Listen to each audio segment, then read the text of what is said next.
Hey everybody, my name is Ed. Okay, we're gonna do another comic book haul. Today's beer is St. Ives. Okay, so we're gonna do it like we've been doing it. I'll tell you about some of the comic books I bought last week, and then I'll show you what I bought this week. I'm kind of worried. I think some of these videos are starting to get a little repetitive, so I'm gonna have to start mixing them up again. But anyway, cheers.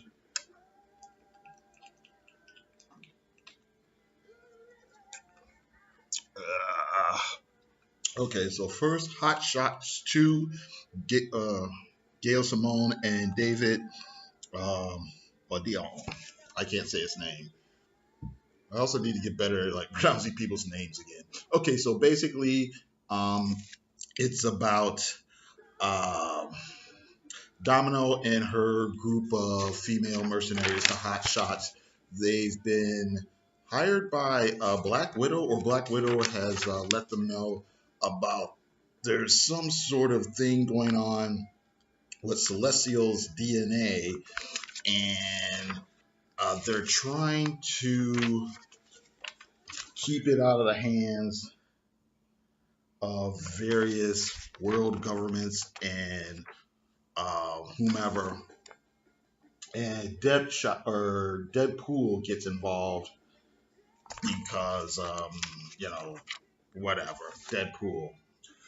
So they kind of have that old school Marvel comics, they all fight and then they decide, well, let's not fight, let's team up for the greater good type of thing. It's not great, it's just okay. Um, I think somewhere the tone kind of got lighthearted, then it got kind of deep right here for some odd reason. Really going to the tragedy of Deadpool and his scarred face and all that sort of nonsense. But um, but like I said, they all decide they're going to team up for the greater good, and they get attacked. Well, first they all have to decide, what the greater good is, because everybody, although they're all on the same time, they also have different allegiances to their own country and whatnot. So, but anyway, again, they decide to team up to get on the same page. As soon as they decide to get on the same page, they're attacked by some of Tony Stark's robots because, of course, Stark and Shield and the American government or whoever, they want the celestial DNA as well as everybody else. It's kind of fun. Like I said, it's not particularly groundbreaking. It's actually very stereotypical old school comics in a way. But it's all right. It's decent. I did like the art. It's very clean, semi cartoony. I almost wish that this artist was drawing the Black Widow comic. I think the Black Widow comic is kind of weird and sketchy with the art, and this is a little bit more solid and on point. And I think that comic could benefit for some more, really traditional comic book art like this one does. Okay. Uh, Dreaming number 8. I'm kind of enjoying the whole story with the woman Rose, and she's like this immortal, and she's telling this story to this old person in the hospital who's dying, and this whole story about her and her daughter and their relationship with Dream and how they're all in love with each other, and but at the same time, there's he's got these all these secrets and things, and it's very mysterious and haunting and whatnot. And I kind of like it. I kind of like the uh, I don't know what I want to say, mythical feeling of it. I think I think it kind of goes back to that whole sort of old school Sandman feel, where where there's stories, but there are also stories about stories, and it's all very symbolic, and it's all about these ethereal things that all keep us, also as human beings, going and whatnot.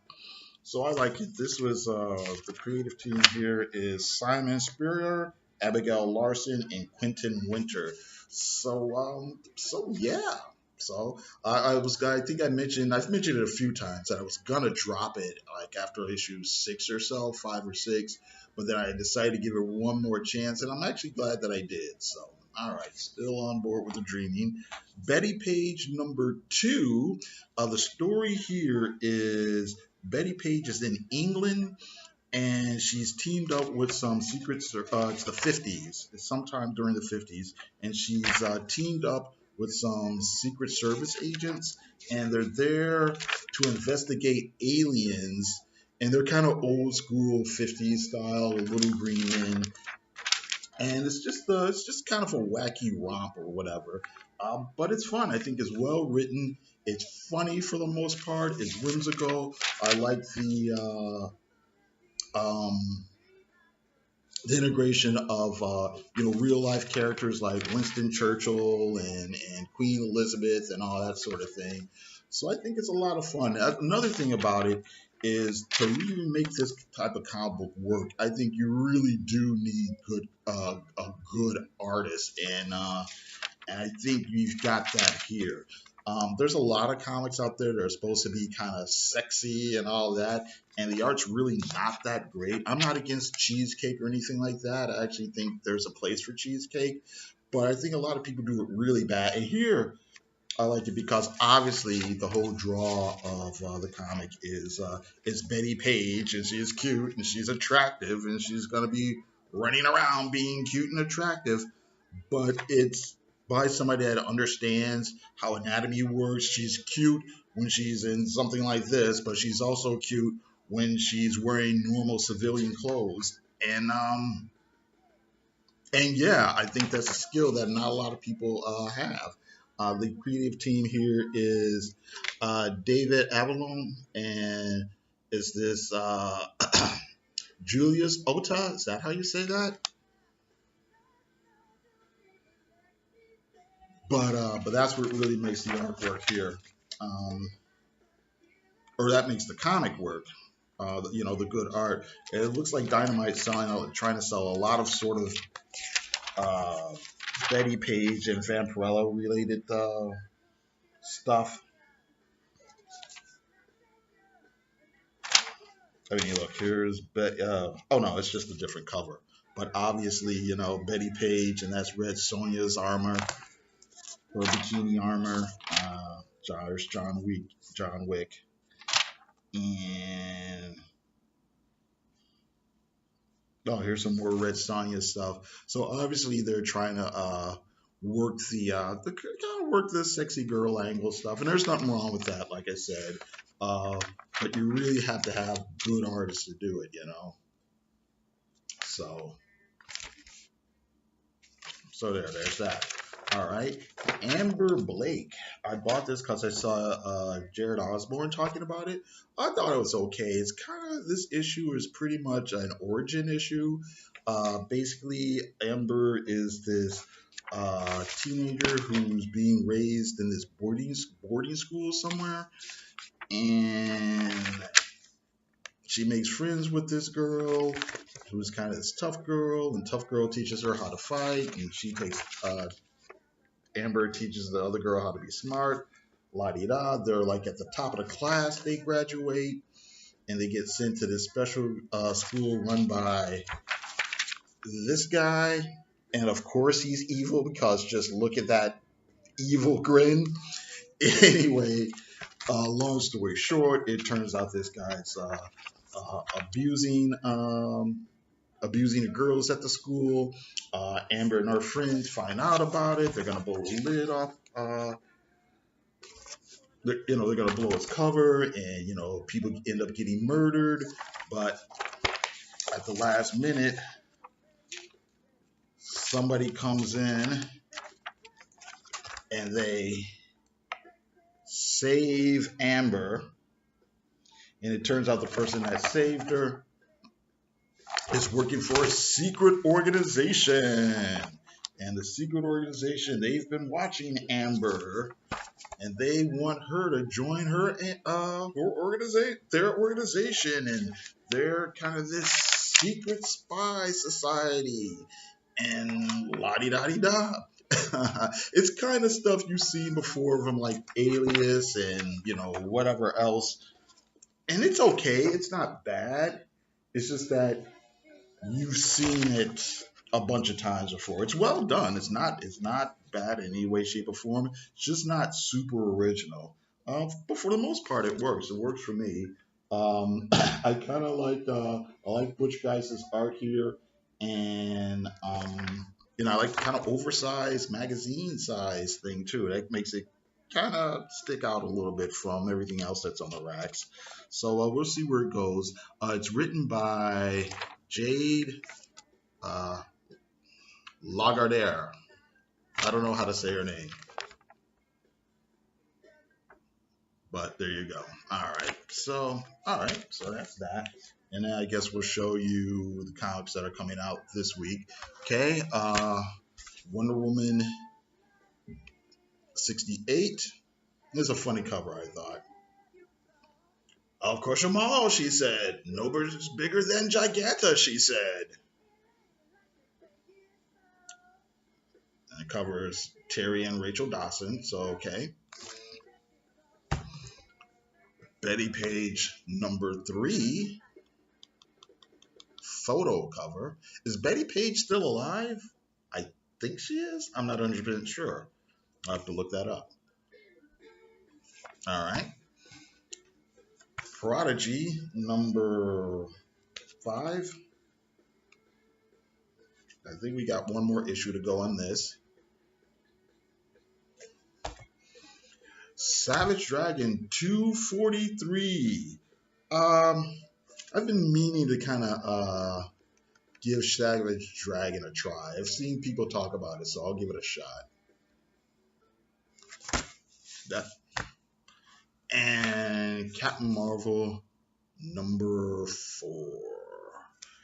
This is, does it say? Yeah, it says Connor and Mounts after Lee and Williams. This is basically a recreation of an old Uncanny X-Men cover by Jim Lee back in the day. All right, so I guess that's it. Today's music in the background is Black Crowes Amorica. Oh, this may or may not be interesting to somebody. I used to have this.